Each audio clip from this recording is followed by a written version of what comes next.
எப்பொழுதும் பிறராண்ட இருந்து எதிர்பார்த்து கொண்டே இருக்கிற வரைக்கும் ஏழையாதான் இருக்கும். அதனால கொடுப்பது வாங்கலாம், கேட்டு வாங்கக்கூடாது. அப்போ கேட்டு வாங்குற போது இன்னது என்பது எதிர்பார்க்கணும்.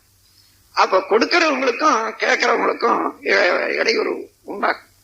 அப்படி இல்லாம நாம் எப்பொழுதுமே வரக்கூடியதை வாங்கி கொள்றதுக்கு தயாராக இருந்தோம்னா அப்போ மனைவி இடத்துல என்ன இருந்து நமக்கு வர இருக்கிறது, குழந்தை இடத்துல இருந்து என்னென்ன வரும், அதுக்கு தக்கவாறு நாம் தயாரா இருக்கணும் பெற்றுக்கொள்ள. அவர்கள் அந்தந்த நிலையில் தான் இருக்காங்க. நான் பேதப்படாது, எரிச்சல் படாது, பிணக்கு கூறாது ஏற்றுக்கொள்ள காரணம் ஒவ்வொருவருக்கும் அறிவு இருக்கிறது. ஒவ்வொருவரும் இந்த உலகத்துல பிறந்துட்டாங்க. ஒவ்வொருவரும் வாழ்க்கையில அனுபவம் இருக்கிறது, ஒரு ஆசை இருக்கிறது, திறமை இருக்கிறது. அவரவர்கள் அதை செய்வதற்கு உரிமை இருக்கிறது. அதுதான் பிறப்புரிமை.